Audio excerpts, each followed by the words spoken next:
So good morning.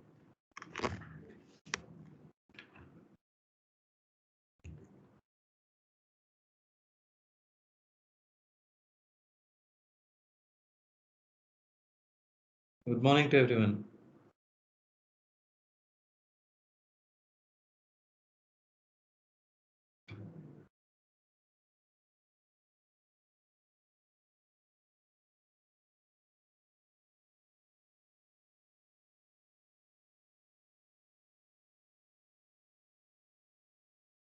Are you able to see my slide? Yes, sir. Thank you.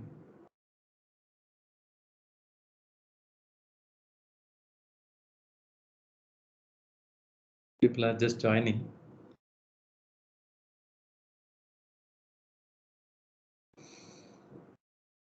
Anyway, we'll summarize the last class so that by the time people will join us. Right.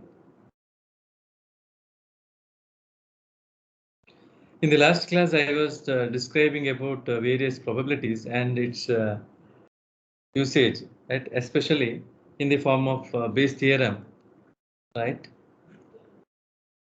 I was talking about some of the probabilities, like probability of a class such as C, right?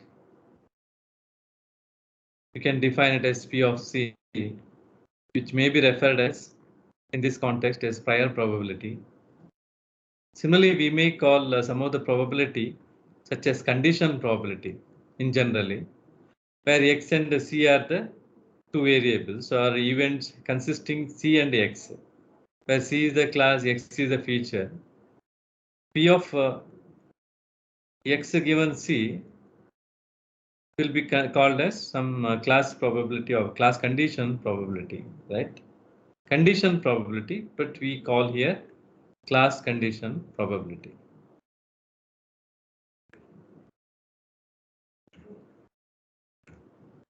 Or sometimes it is referred as a likelihood by some people.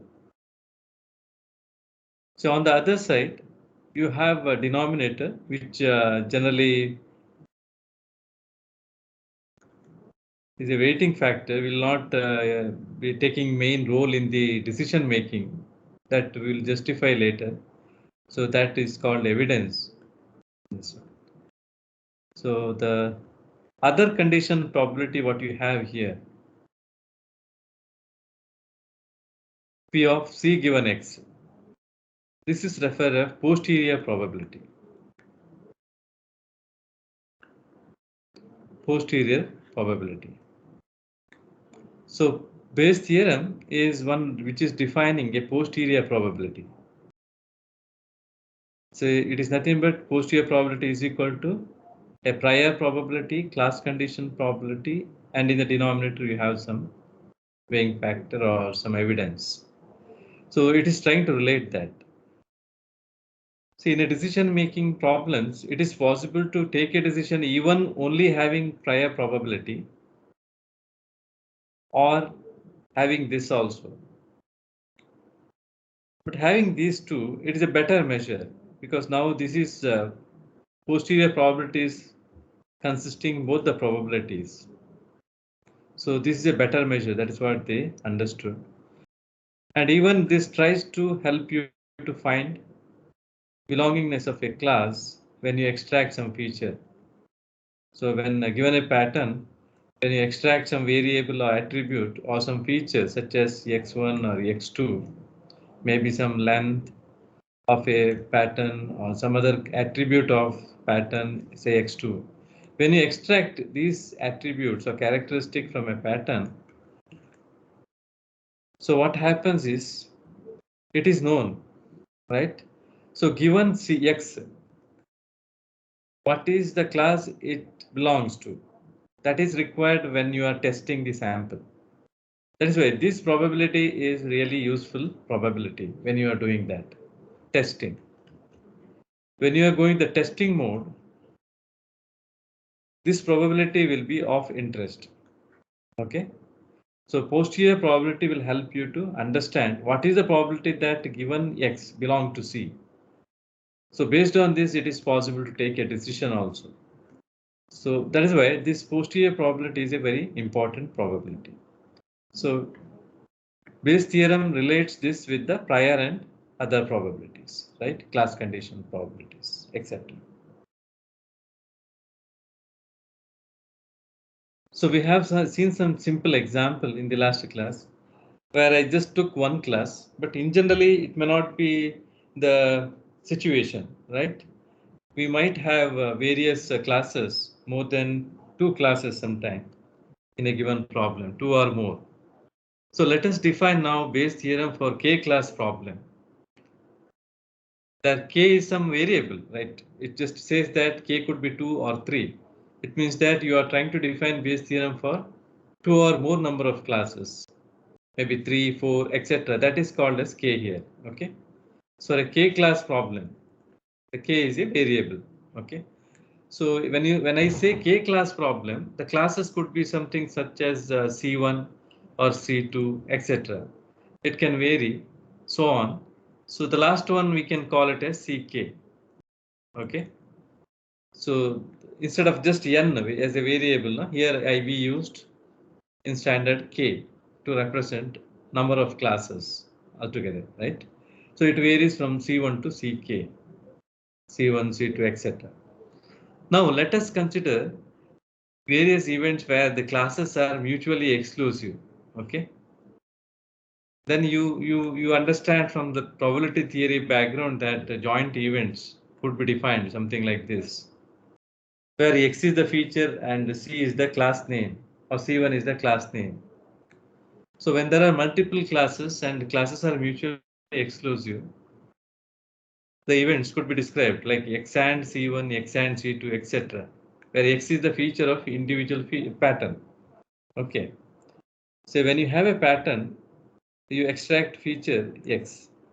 Or in a given general problem, it may be a variable we call, just a variable, right?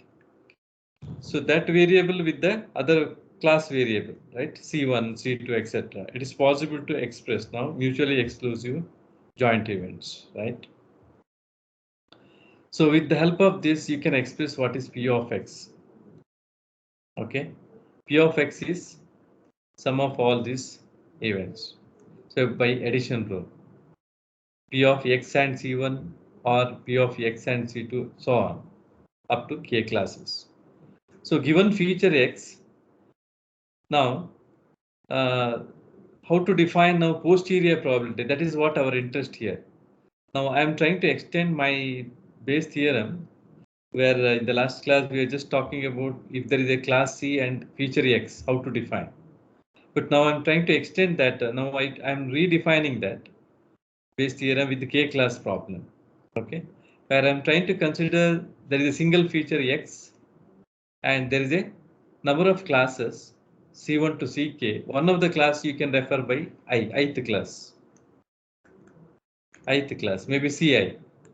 Okay. So when there are number of classes like K number of classes, how to express posterior probability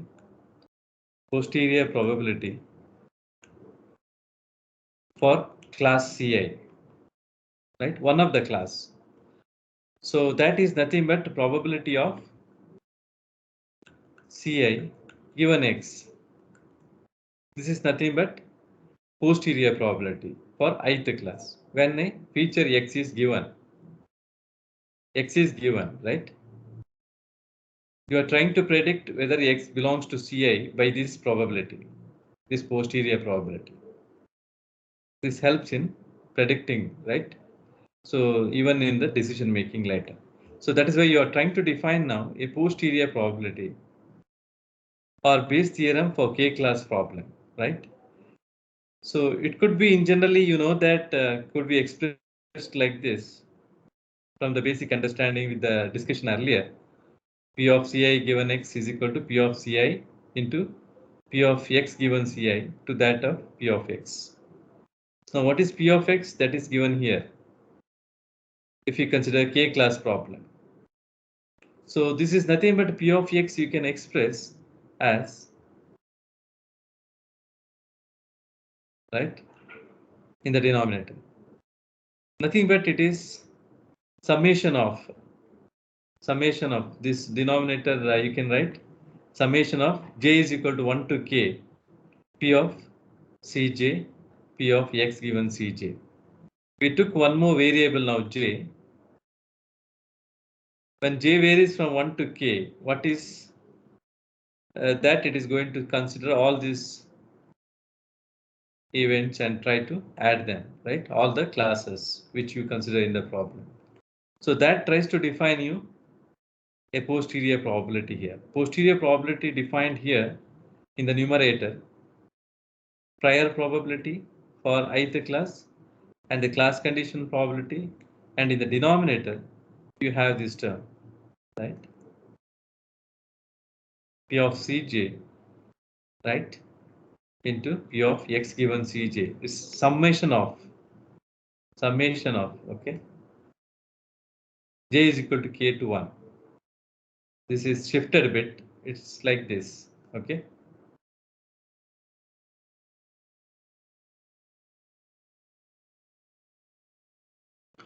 So when x is a discrete variable, so we are trying to express now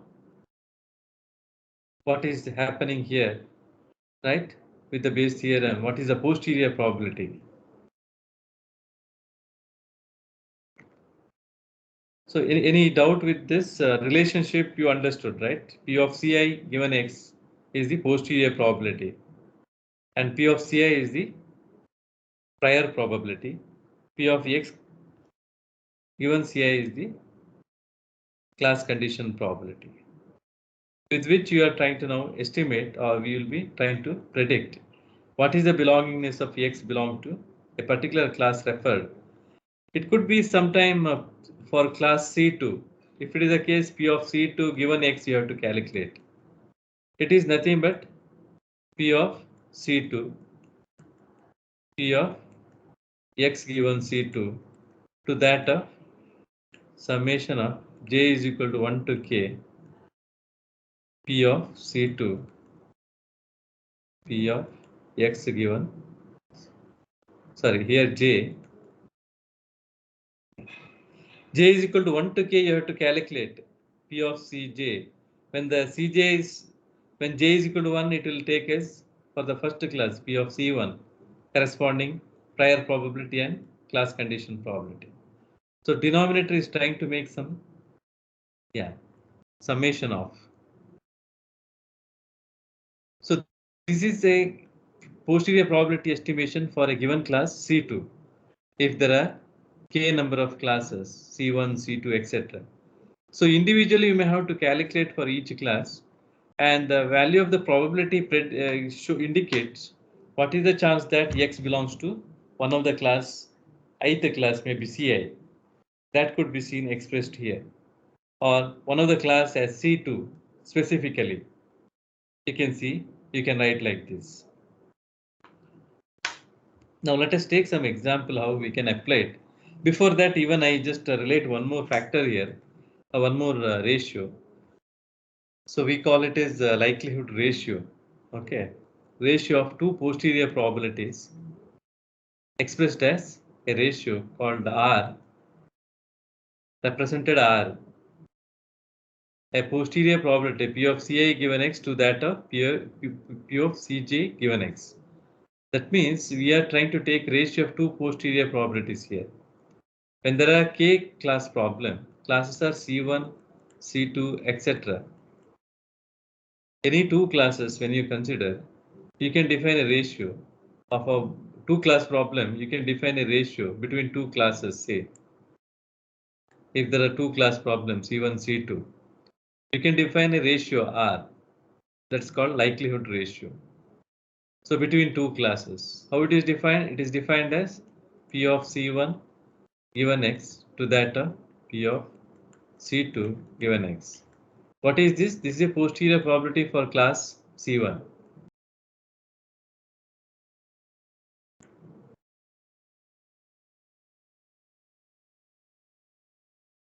Denominator you have posterior probability of the other class. So you are trying to take a ratio of posterior probability here, and you are expressing as a likelihood ratio, or it's a ratio will be what is the likeliness of belongingness of feature to one of the class? Even this ratio also can express.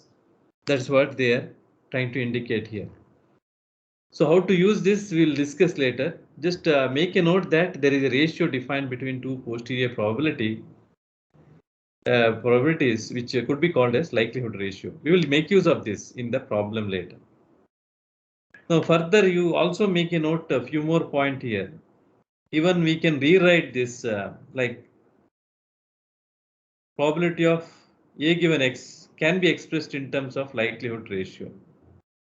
How? I have shown here. You already know that R is nothing but ratio of two posterior probabilities. When the classes say A and B, it is P of A given X to that of P of B given X. Instead of C1, C2, I took A and B, right? As equation 1. So anyone has confusion with the equation 1? This is nothing but this, whatever we expressed here. We have rewritten it with the different classes, C1 and C2. C1 and Ci and Cj, instead of that, A and B is given here. That's all. Anyone has any clarification here? Equation number 1. Now I'm trying to indicate how P of A given X could be expressed in terms of likelihood ratio. Okay, that is why equation 1 is known to you, right? Already we discussed here. And already the second equation also we discussed earlier. Probability of A given X to that of, okay, or with the probability of B given X is nothing but 1 when there are two classes. This is also known fact. These two things are known now. From this, if you try to recalculate what is P of A given X in terms of R, you can express a simple solving of these equations. Maybe from equation 1, you try to express this P of B given X like this as equation 3. Then substitute equation 3 in equation 2, right? Then simplify for P of A given X. So P of A given X is expressed like this. Similarly, if you follow using this 1, 2 equation, even you can express what is P of B given X, which is nothing but 1 over 1 plus R. This you try later. Okay. So, but you can note this ratio as well as these two relations, which could be useful for you in the problems. Okay. Is it fine? Any questions here at this stage? Any questions? Any questions at this point? Anusha?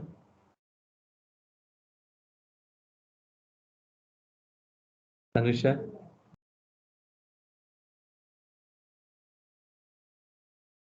Varun?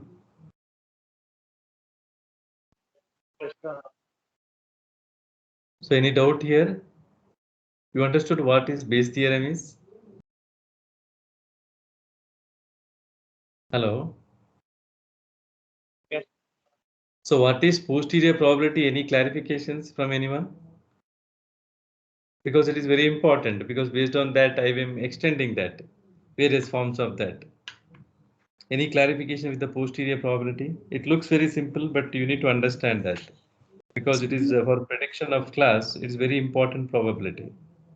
Sir, can you explain equation 3 again? Equation 3, once again. Equation 3, yeah. So equation 3 is derived from equation 1. P of B given X. By taking this side, no? Or this side I rewrote. That's all. Rearrangement of equation 1. Yeah, sir, I was misreading like the equation number. Okay. Maybe because I have not written using formula. That is why it is confusing, right? It just edited in the directly. That's why. It is in the denominator. Okay. See here. This term comes in the denominator. No. Yes, sir. R is equal to P of A given X. And the other one is in the denominator, but I just wrote continuously. Any Yes, sir. confusion of, I because got I would have written like this, then you would have clearly seen that. Yeah. Now I rewrote this by tapping this. You can see that. Yeah. So the intention is to express that using.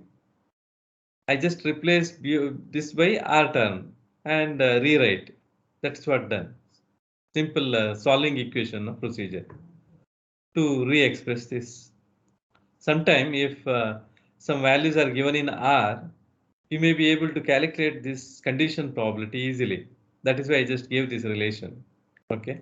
In some problem, it will be useful.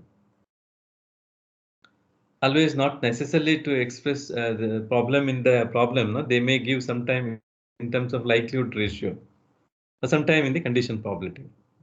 So based on that, you should be able to handle it. That is why I just gave this relation also. Okay. Now let us take one problem here. Detection of it's a problem domain is the detection of HIV virus with the ELISA test. That is the domain of the problem. So we'll understand what is the question here. So there is a class defined as H. Okay. Let H be the event that patient has HIV virus. So it is one of the class. And there is H dash or H bar, whatever it is. I just wrote like this. Okay. So is the event that patient does not have virus. So there are two classes now. These are the two classes, H and H bar or H dash. H indicates that the sample having virus or the patient having virus when it is tested belong to that group H.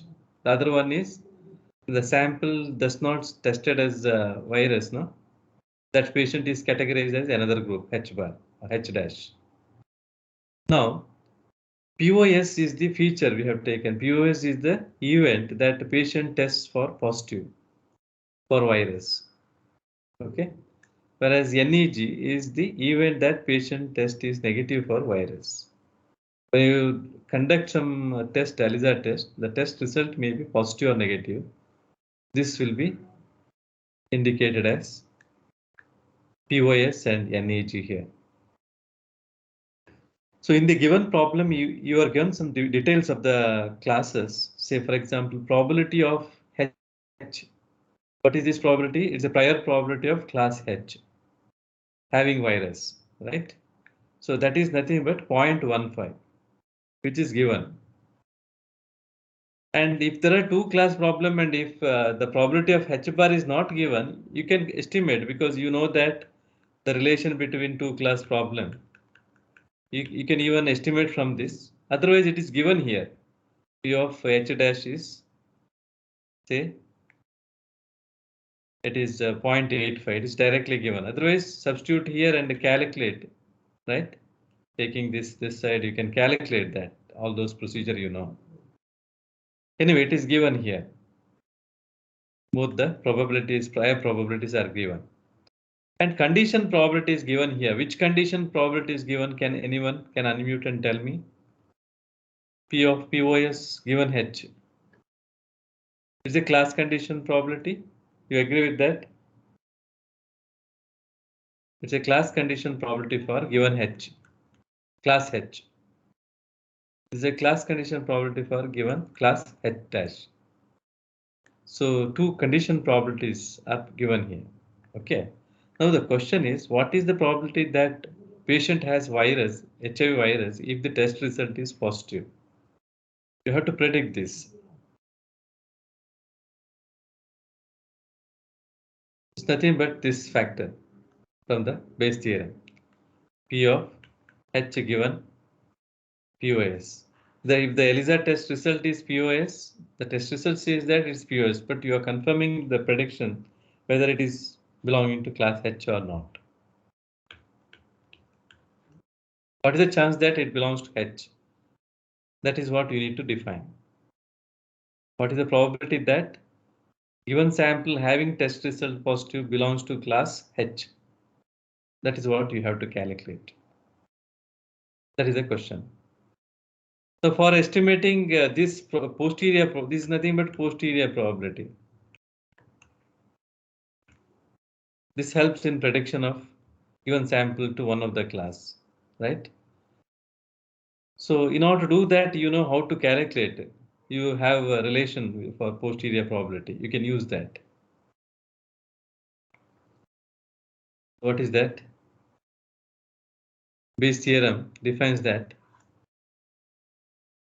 P of H given POS is nothing but P of H is the prior probability of the class, P of probability of POS given H. So instead of X, it is taken as POS, that's all. Instead of earlier C, we have taken in this case H, that's all. So it's a two class problem, so there will be two terms in the denominator, which is the weighted sum will be weighted parameter of class condition probability is weighted with prior probability here for two classes, and that is summed here, right, in the denominator. Denominator is nothing but summation of j is equal to 1 to k, where k is equal to 2 here in the given problem. K is 2. It's a two class problem. The classes are h and h bar or h dash, whatever it is. So you have k is equal to 2 here, right? So j is equal to 1, j is equal to 2. Under that, when you evaluate that denominator, these are the two terms will come, right? How it is written? Anyone has any confusions or questions from the standard form? How we wrote this? From the Bayes theorem, you can express for the given classes what is posterior probability, right? Posterior probability of P of H given POS is defined here. That is what requested you to calculate, right, in the given problem. And from that, you may be required to do some prediction, okay, if required. But now you are requested to calculate, yes. How to calculate? You substitute the values now. And once you able to write this form, you can substitute. This is given, and this also given, right? This is nothing but the same term here, right? So it is 0.893 when you substitute and solve that. Posterior probability value is now 0.893. Anyone has confusion how we got this? Simple calculation. But still anyone has any clarification at this stage regarding? Okay, now if no clarification, now I have a question for you. So probability of H given POS is equal to 0.893. Okay. Now the question here is, what is the probability that patient has HIV virus if the test result is positive? Now what is the answer for this? The probability you calculated. Yes, that is already done. But suppose you want to now decide that what is the chance that POS belongs to H? Do you think that it belongs to H or it belongs to H bar? What is the chance that it belongs to H? How to decide that? The belongingness of that sample to one of the class H or H bar. See, you are trying to do estimation of this here for the purpose of testing. In a testing mode, you can use this. Once you calculate this, even you can later decide whether that given sample having test result positive belongs to H or not. That you can take a decision based on this value. If this value is greater than 0.5, then it is more likely to belonging to class H. It is more likely to class H. If it is less than 0.5, this value, if it is less than, say, 0.5, then it is less likely. You're getting my point, because this is a two-class problem. So there are two classes. So you're expecting this value above 0.5 to predict that this positive belongs to this class H. Okay. With that simple reasoning, you can take a decision that there is a high chance that a given test sample having positive result belong to H here, because it is 0.893, higher than 0.5, far higher than 0.5 comparatively, right?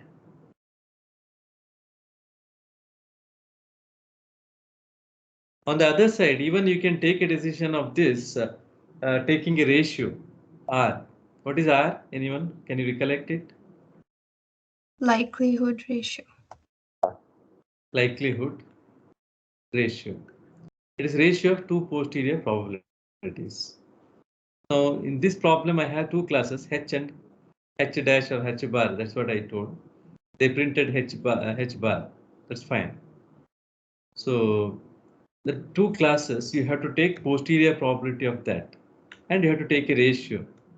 So let us see how this ratio will help us to understand the belongingness of given sample to one of the class. Okay.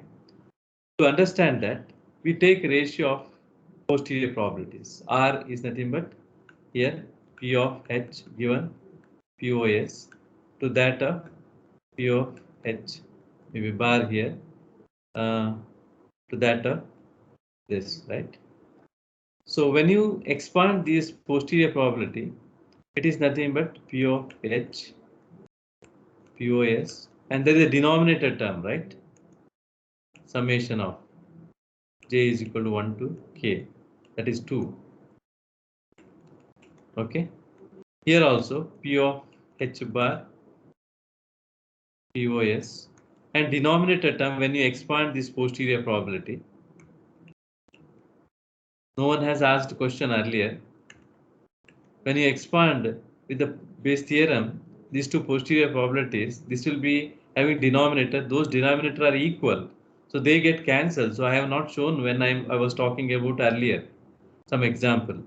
This will get cancelled because they are same.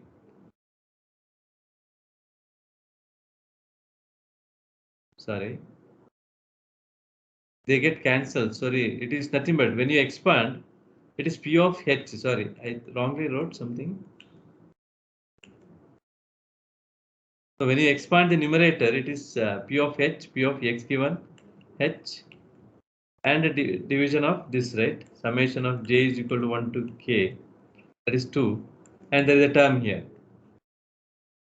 And when you expand denominator, it is this. And it also has a denominator, right?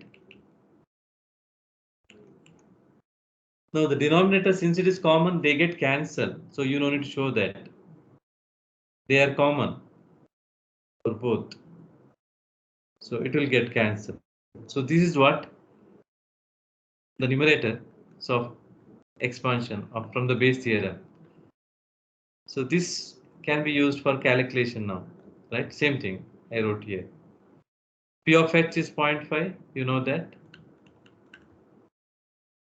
P of X given H is 0.95, which is given. This also given, this also given. So now you can calculate R. R is some value here, whatever. What is that? You have calculated here.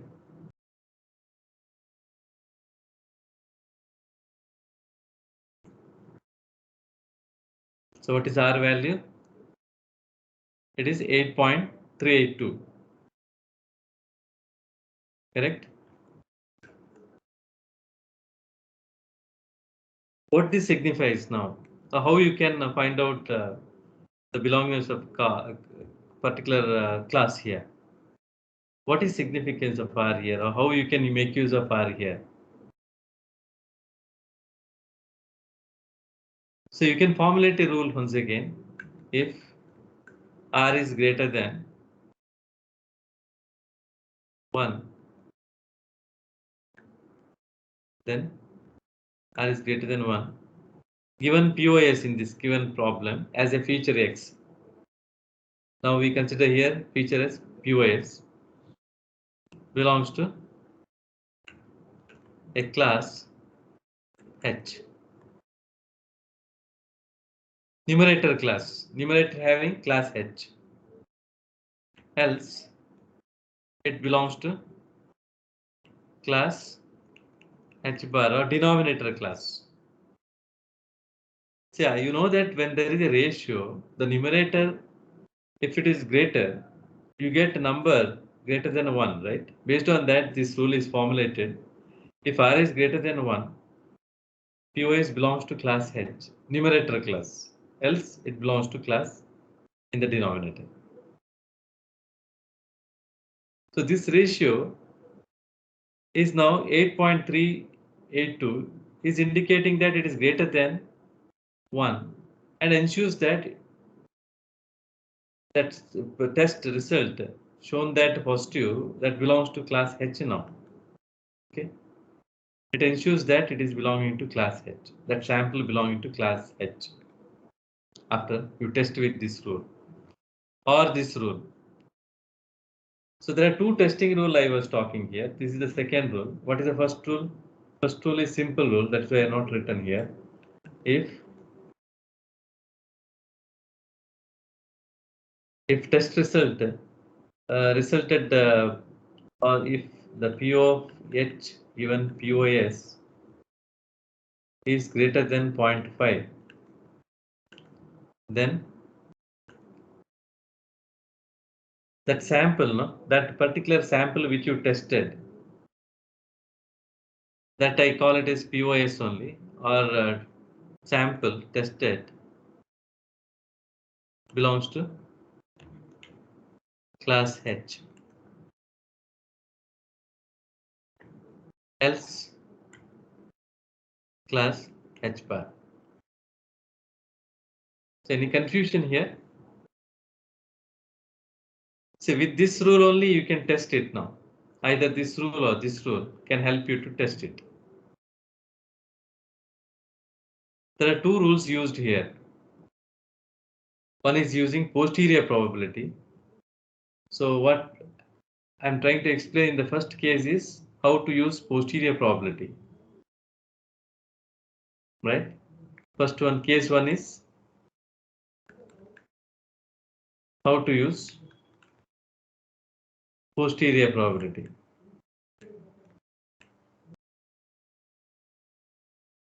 For testing. So what you did, you estimated some posterior probability value. Then you checked whether it is greater than 0.5. In the case one, you are comparing it with the 0.5, right? And then you will be taking a decision. If it is greater than 0.5, that it is belonging to the given class. The probability prediction which you are doing based on that. If it is estimation of P of H given POS, and based on that you want to talk the belongingness of a sample to a class. So how to use posterior probability here? The simple rule is use POS, probability of H given POS, whether it is greater than 0.5. If it is greater than 0.5, yes, you say that it belongs to H. Else you can say that it belongs to the other class. This is case one.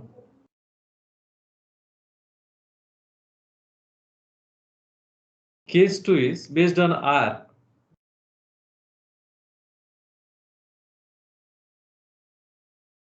If R is greater than 1, then let us say that feature or that sample, even you can say that sample belongs to one of the class called H here, else it belongs to the other class. By chance, if you have written H H bar in the numerator, then the rule changes. I think obviously you will understand that, right? The rule changes because R is greater than 1 is applicable to the numerator class, right? Sample belongs to class H when H is a numerator class. Considering numerator class, you are writing now. Okay. First part. Second part, else belongs to the denominator class. That is what you are trying to describe. So it is simplest rule which you can adapt for testing purpose, either posterior probability based or likelihood ratio based.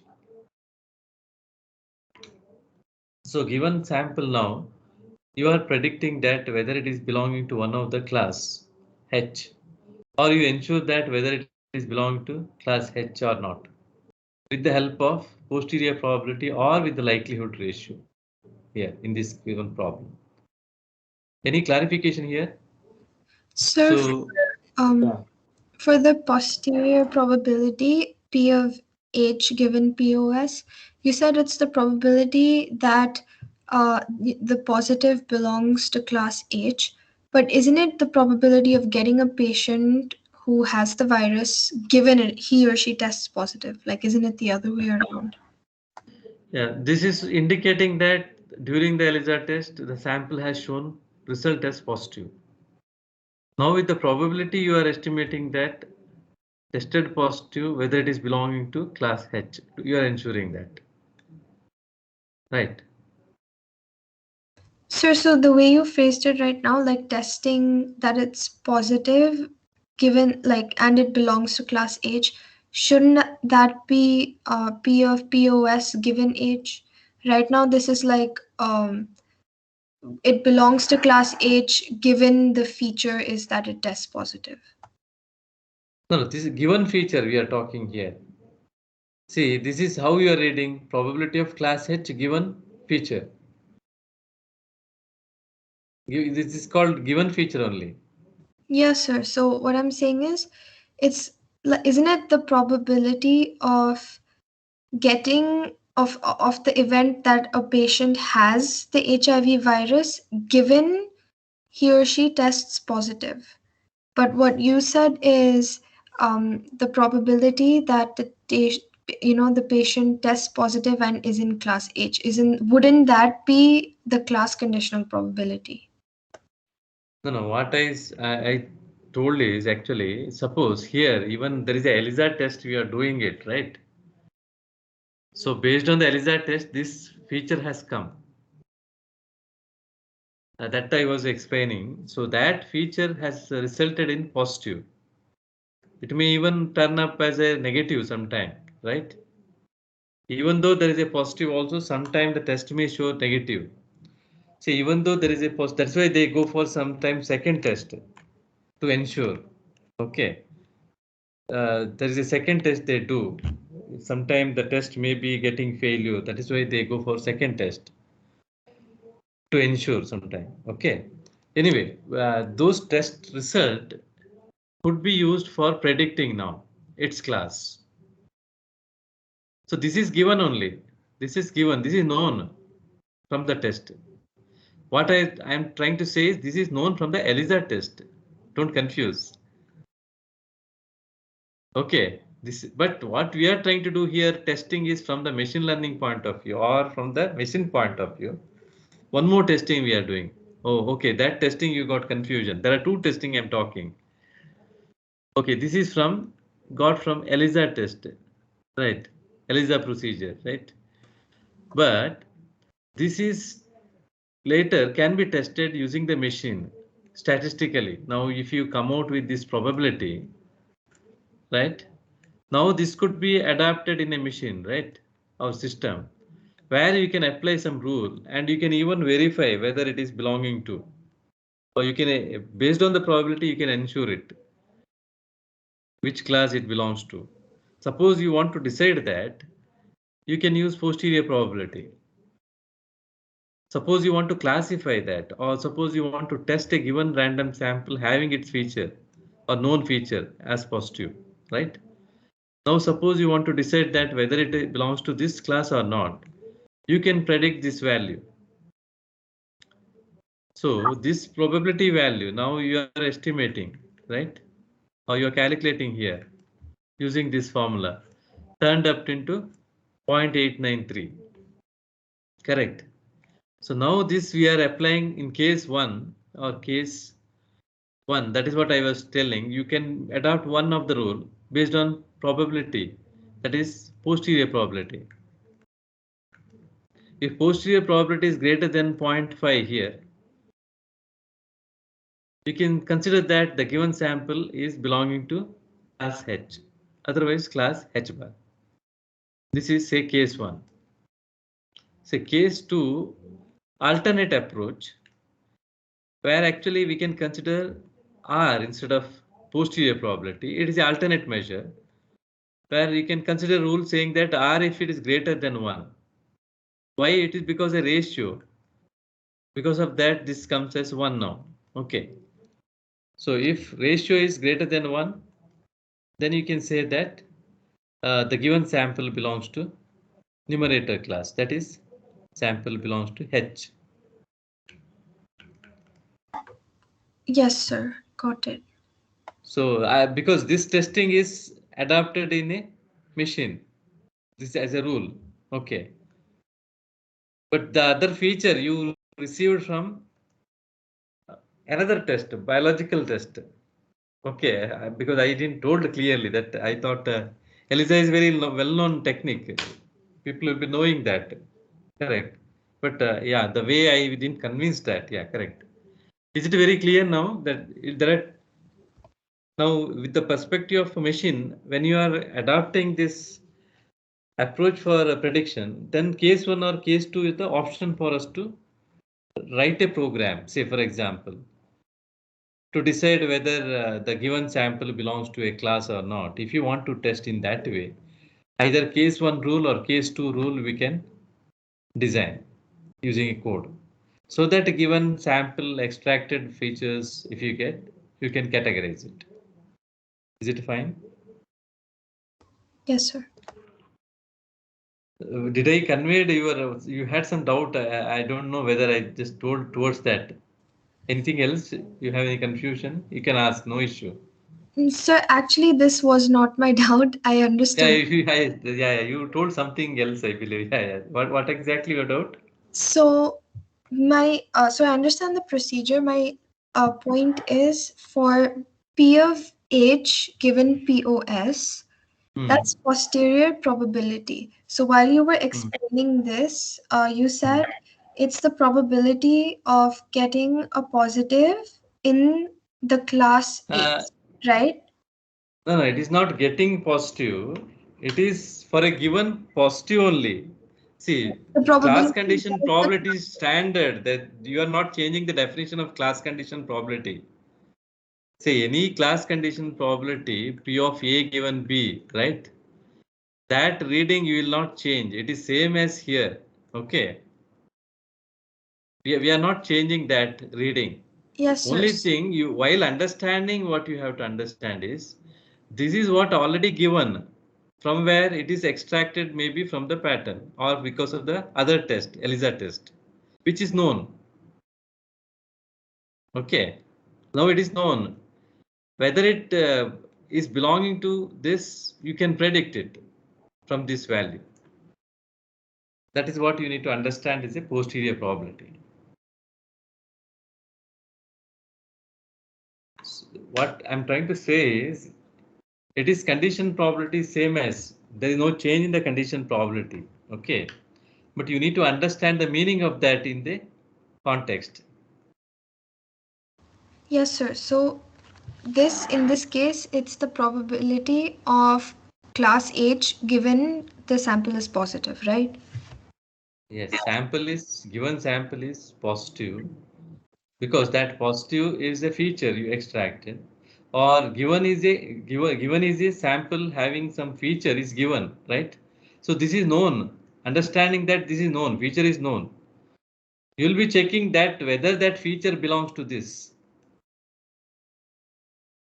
Yes, That sir. is why it is called testing. That is why it's helping in testing. Okay.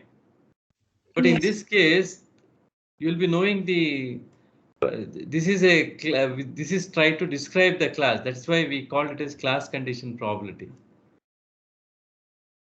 Right? See, the interpretation here is very important. This one. Okay, this probability help in understanding uh, its class, where it belongs. Because when you want to go for testing, say random test we call, okay, in a machine. So when this testing is required is when the unknown samples are coming. Samples are said to be unknown. But you are trying to extract its feature. So you are extracting a feature from the ELISA test. It indicates a positive. That also says that it is positive. But we want to ensure with the machine learning procedure or giving to the machine. See, that is why the confusion occurs in the given problem. Because there is already a positive, then why you are talking about positive? That is also another doubt you may occur. Okay, get it. But please understand that this is a prediction method we are incorporating in the machine where we will be using posterior probability. Okay, generally this posterior probability, why it is used, we were already discussing earlier also, because of it is whenever the random sample is given and its random sample class we don't know. Okay, generally for random sample, it is not labeled sample, unknown sample. Okay, you are extracting the required feature and you'll be testing it through the algorithm. Don't think about positive here. Positive, you may get confusion here, right? It is to ensure in the given problem they're using machine learning procedure. Otherwise, in generally, it's something like you get a feature X for an unknown class, right? So you are predicting its class. What is its class, right? So based on the feature value, based on the probability value here, posterior probability value. If the posterior probability value is greater than 0.5, if P of say A given X in a general example is greater than 0.5, then you say that X belongs to A. Is it clear? Yes, sir. Any confusion with this? Because it's very important that clarification with understanding with that why we are going. Okay. Anyway, just explore. If you get still any doubt, you will have discussion later. So anyway, alternatively, even you can calculate using P of H given POS directly using R once you have R, right? So this could be calculated instead of this. If you know what is R, even you can calculate using R, right? P of H given POS. This is an alternate approach. But understand the class here. So what is the class given here? Okay, okay, that is what discrete problem.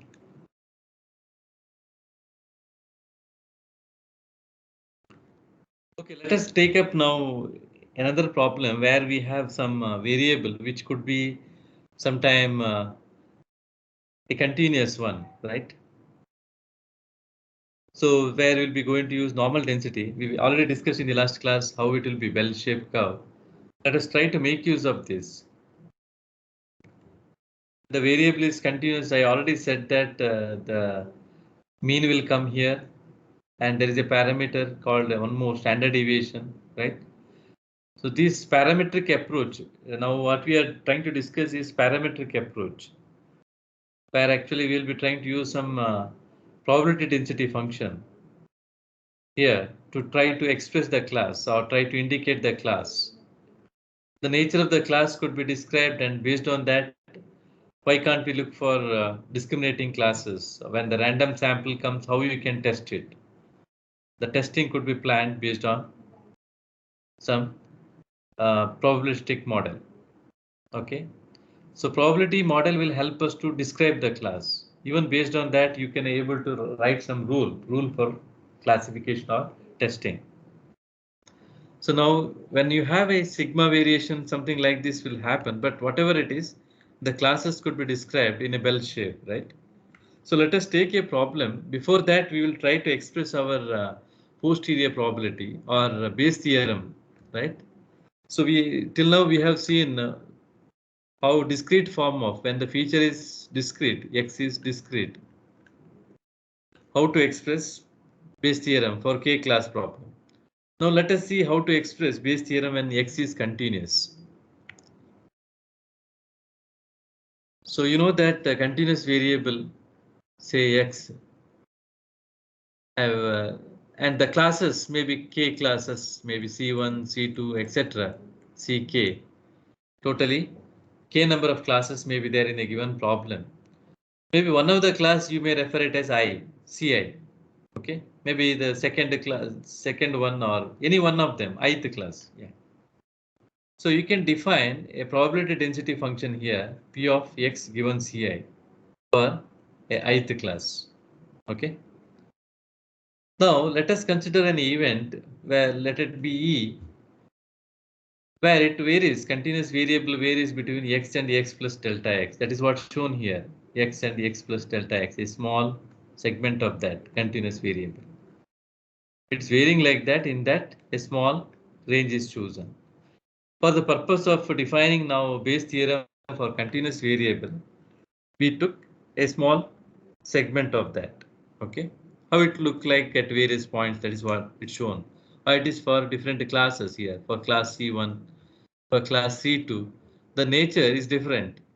Continuous variable density, whatever you have observed here for class kth class, it is different than one of the class here, right? C2. But among the class, when you take a short range, x to x plus delta x, or 2 points on the curve.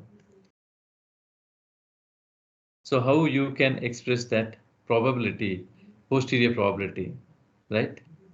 For a given event, that is what we are trying to define here. Probability of event given class Ci, right? P of E given Ci. It is by integrating you can estimate between x to x plus delta x. That area under the curve, right? Or the curve you have to integrate, that those things you studied. But now for getting the relationship of posterior probability, say once again they are trying to do some assumption here. When delta x approaches 0. So with that approximation they are trying to define here.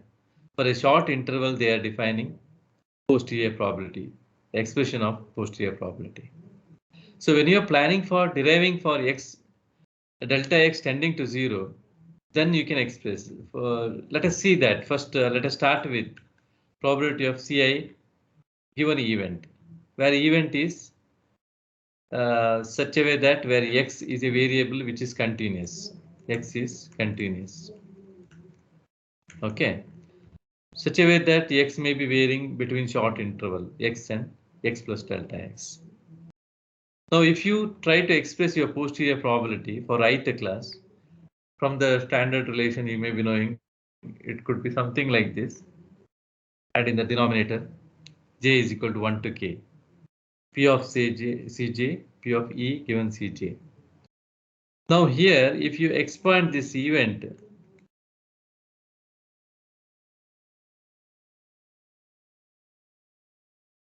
it is nothing but area under the curve, right? Because of that, you can write like this, right? P of x given Ci into delta x. Or when delta x tending to 0, limit, if you express this as, and this range, no? When delta x tending to 0, how you can consider that probability? That probability is nothing but this probability when delta x tending to 0 can be considered as P of Ci given x, right, for a short interval. So that is what they just, with an assumption that delta x tending to 0, if you try to evaluate this, you can consider that it is nothing but P of Ci into P of x given Ci, right, to that of summation of j is equal to 1 to k p of cj into p of x given cj.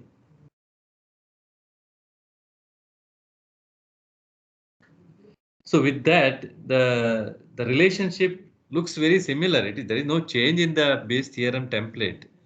This is prior probability. If you see the general template, it looks same.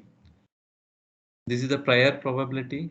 This is the class condition probability. This is the evidence denominator. There is no change in the template, but only thing what you can observe here is now this probability is indicated slightly different. Indicates a continuous variable based probability. P of x given Ci for ith class. A continuous density function is expressed. The class condition probability is expressed for a continuous variable here. So why it comes like this? It is because of the theoretical background, what we were just talking about. Even though there is a curve, you will be considering a delta x and delta x tending to 0, the event. Based on that, when you try to analyze this, that event may be considered as P of Ci given x, nothing but a posterior probability for x. That event when delta x tending to 0 between two points on a curve, right? So the continuous variable, it's a posterior probability for continuous variable. Now expressed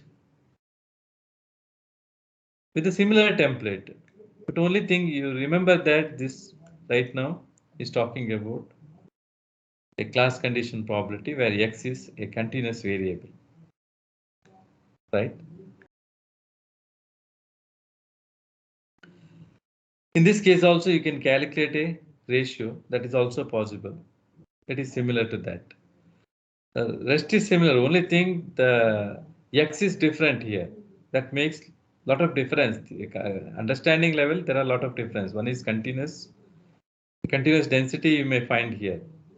The representation is shown here, right? So this is what the ratio now. Ratio of two posterior probability is expressed as R. That R is same as like likelihood ratio is same as earlier. There is no change in the, it's nothing but posterior probability ratio. But when you expand this, the numerator will get cancelled and only the, sorry, denominator will get cancelled and numerator will be retained. That's what you can see here. Denominator got cancelled.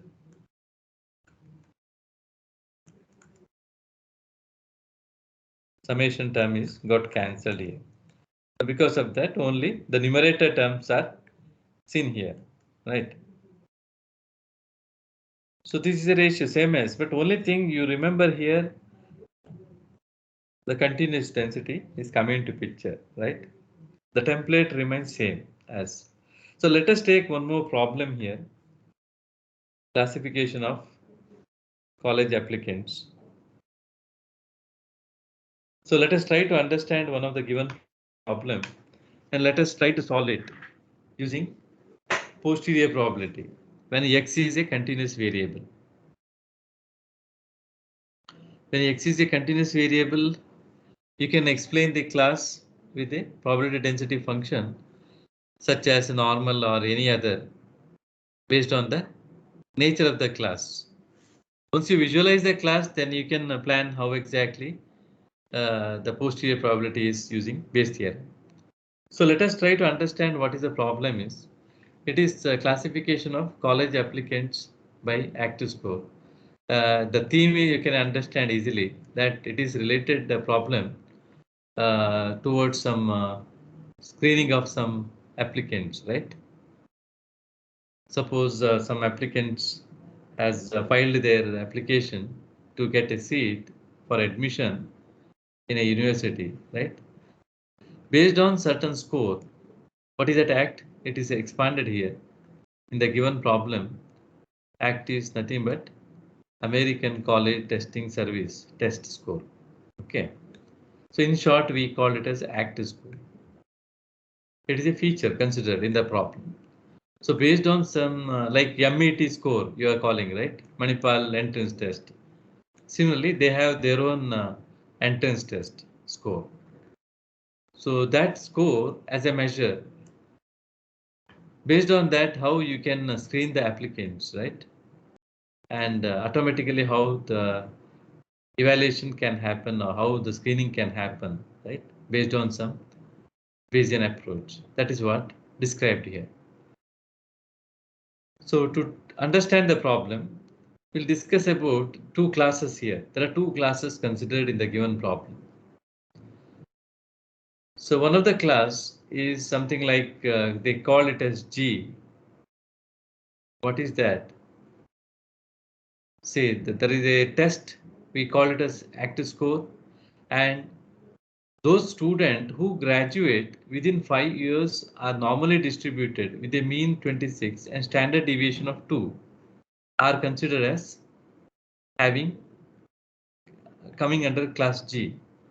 They call certain class G has a class nature which has some student who graduated within 5 years, and it is seen that normally distributed with a mean of 26 and standard deviation of 2. Okay, so based on certain score, they described a class which has certain mean and standard deviation. The mean is, for a class G, the mean is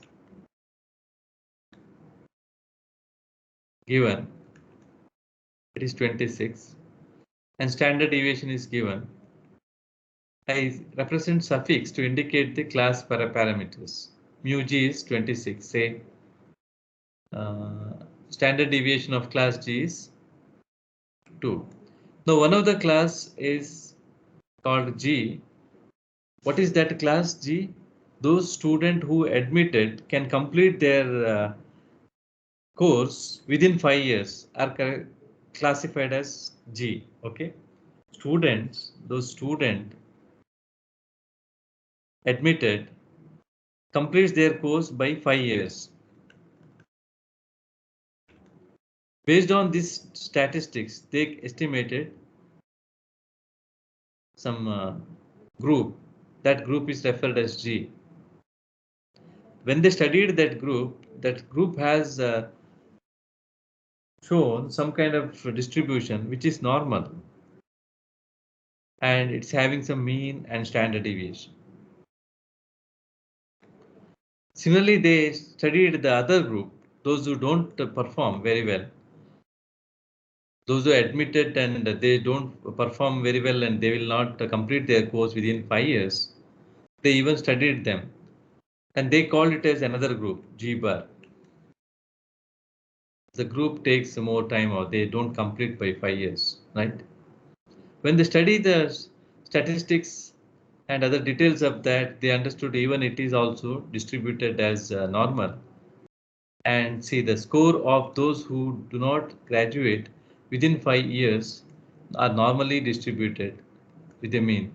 It is with respect to mean and the graduation they compared, and they are making this density function. Okay, score of those who do not graduate within 5 years normally distributed with a mean of 22 and standard deviation of 3. Please understand there is another group G bar which has mean of 22 and standard deviation of 3. These are said to be mutually exclusive. They are also saying that they are mutually exclusive events.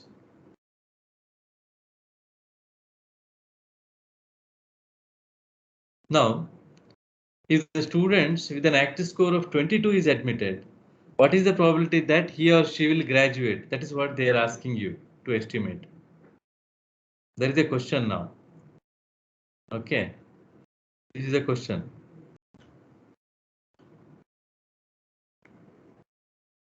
If a student with the active score of 22 is admitted, what is that chance that he will graduate? Say X, if active score is X is 22. what is the chance that he will graduate? That is what you need to find. Even they gave some probability value for you, like a class probability value they are given. That is written in the next clearly. These details are given to you. Once again, I will just summarize it. What is G? G can be the event that a student graduates within 5 years. G bar is the event that student graduation takes more than 5 years. Okay. He will not complete by 5 years. That is what you can understand. And you have a probability of G which is given as 0.8. Probability of G bar which is given as 0.2. And both the classes are considered as normal and their mean and standard deviation are given. For other class it is given here. These are the details given to you. Now you are requested to calculate a posterior probability, or you need to test given sample with the active score of 22. Active score is 22. What is the chance that he belongs to class G? That you have to find out. How to find out? That could be found out even using Bayes theorem. With the understanding of the Bayes theorem, if you calculate this, based on this value you can predict P of G given X, where X is 22.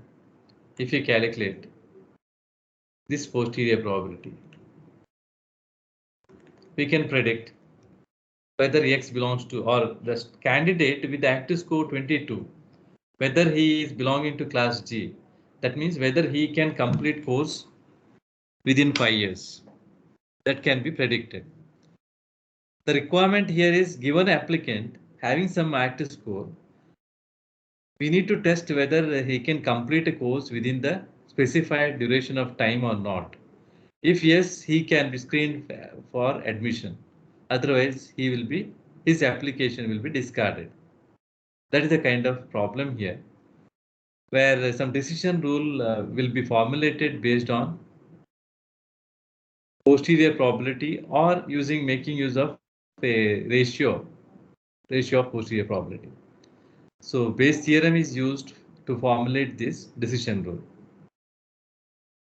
Have you understood the problem? Anyone has any clarification with the problem? Problem is a bit lengthy. There are two classes, class G and G bar, and the class details are given.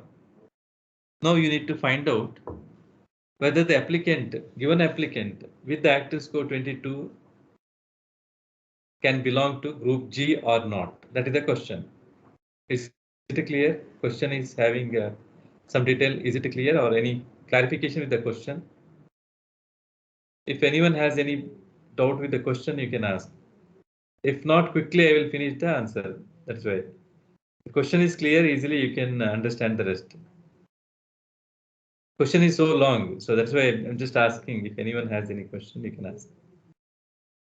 No doubt with the question, right? Yeah. Now to implement, you may have to express now posterior probability.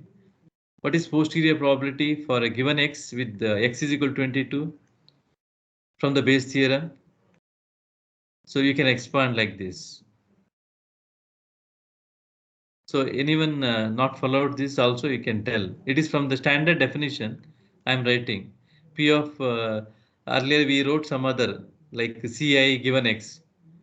Now I am specifically writing for a class G. Ci is nothing but G in this example. And the X value is expected to be tested for 22, active score is 22. So I just wrote that value here. Even you can exclude this, nothing wrong. Okay. This is optional. Writing this is an optional. So this is the posterior probability. How to find from the Bayes theorem? You can expand it. This is the prior probability, P of G. This is class condition probability. That is nothing but P of X given G you are writing earlier as Ci. Now C1 or C2, sometime you write. Now here it is G. X is equal, P of X is equal to 22, right? Given G, you have written. Fine. Class condition probability. And denominator j is equal to 1 to k, where k is equal to 2 here. So expanded and written that for two classes. For the first class, class G, and class G bar, it is written.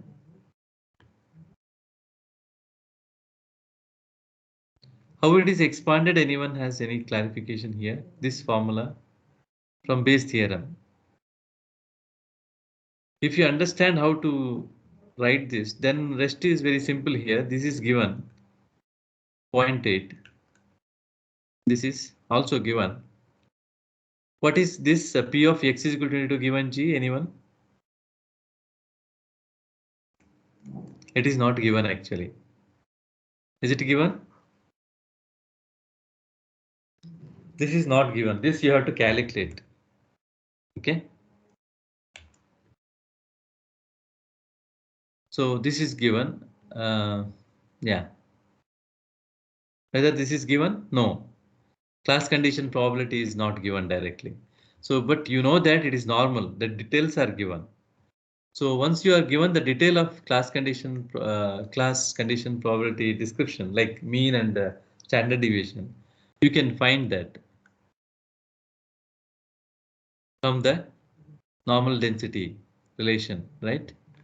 So now to find class condition probability value for a given x, 22, I used normal density function. You find similarity 1 over sigma square root of 2 pi exponential minus half x minus mu divided by sigma g whole square. This is a standard formula, right?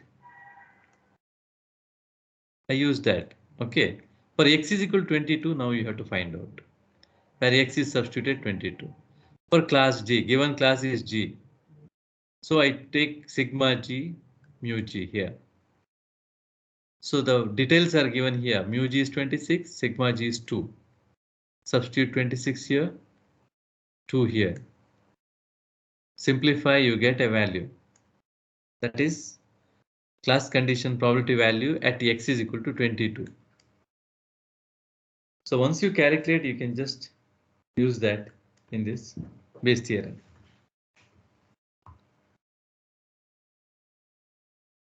Fine. This value you can bring it here. 0.8 is already given for PG. This you calculated. And similarly, if you calculate this from here, that also you can bring it here. So class condition probability value for the given x, you may have to calculate. Once you calculate that, yes, then you can express what is posterior probability value for a given sample having x is equal to 22.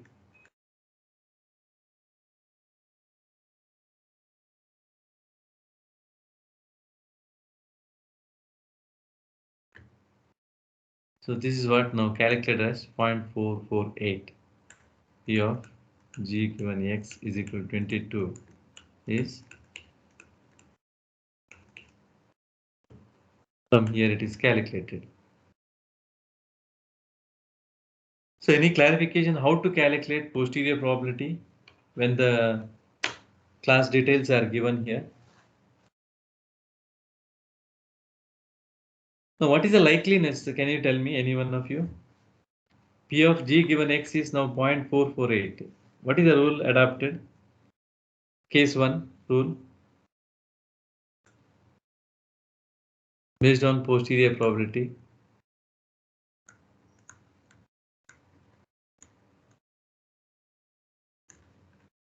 If P of G given x is 22 is greater than 0.5, then x is equal to 22 belongs to,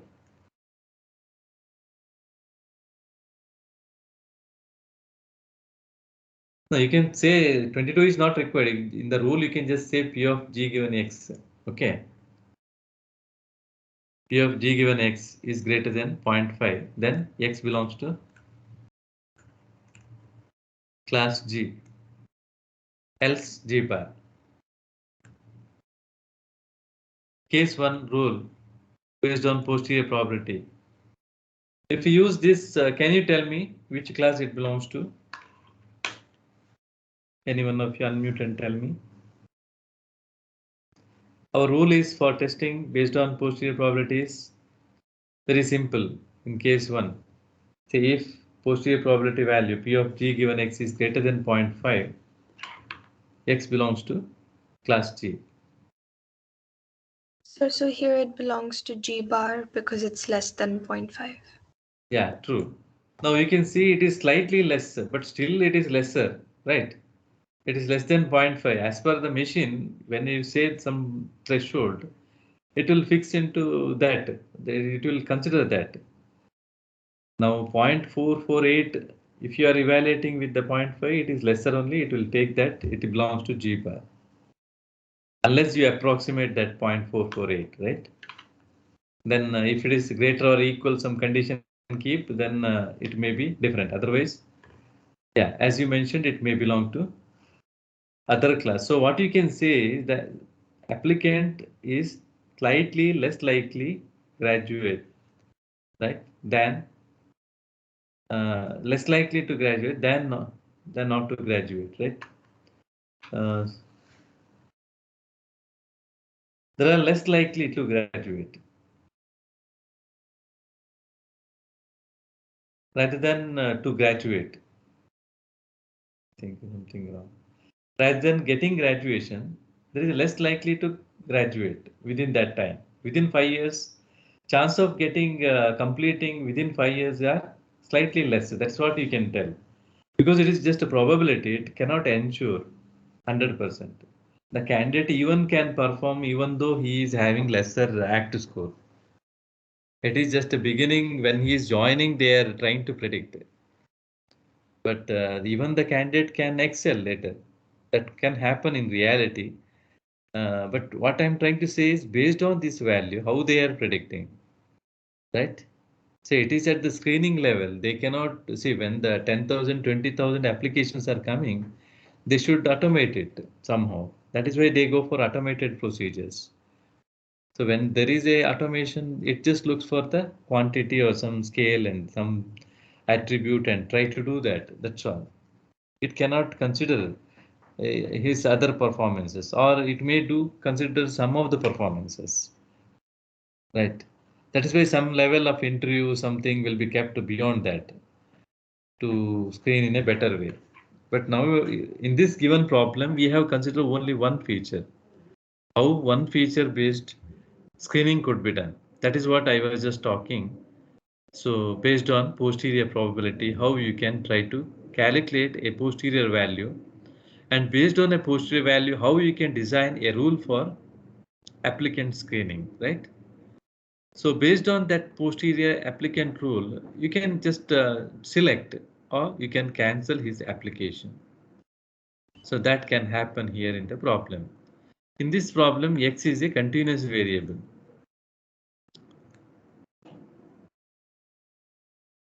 So is it clear? Any confusions or any clarifications here?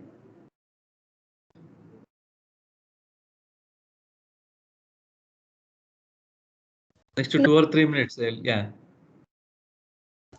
So I just said I don't have any doubts.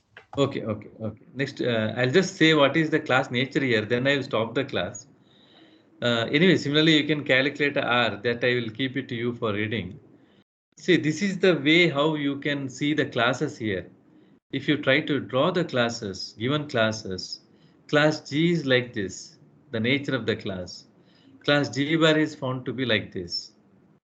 What is nature of the class? They said normal density. Yes, true.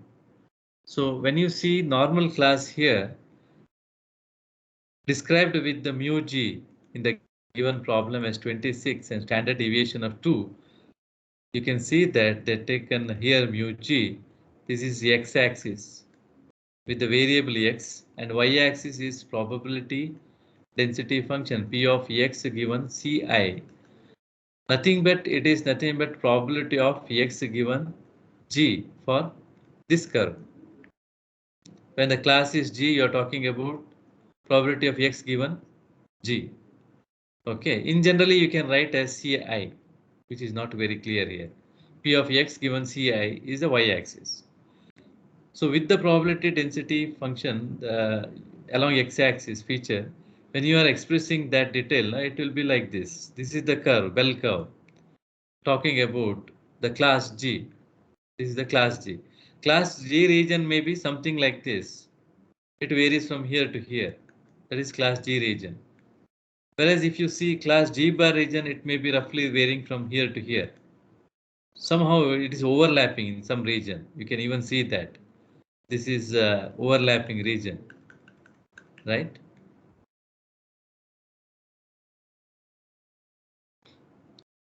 But with the detail of mu G and sigma G, the class G is plotted. Can you guess how it is plotted? In order to just show this nature, you need at least this point, no? 1 point you can calculate. And mu G is already given, 26. And in order to decide its spreading, you can just calculate one value and it's already 2. You know that, roughly you know that, yeah. See, the peak value at least you can calculate so that you can indicate the difference from the other group. So how to calculate this value now? Anyone? What is P of x given? Say this value means this value I want. Probability of x given G. Probability of x given G, where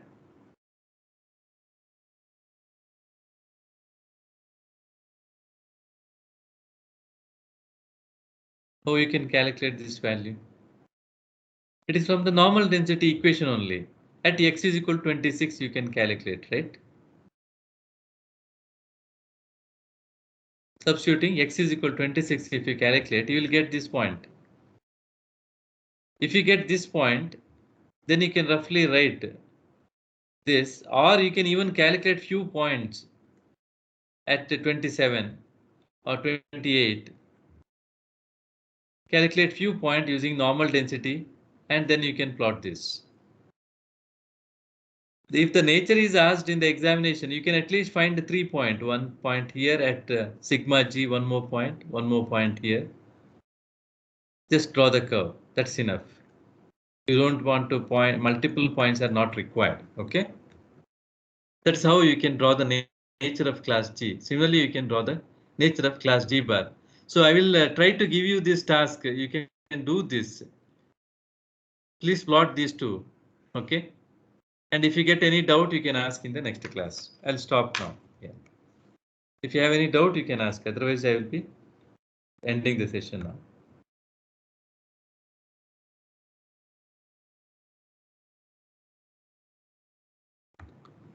Sriharsha or Anushka, any doubt? Aishwarya, Ankita? No, sir. Any doubt? Okay, then we'll stop the session today. Yeah.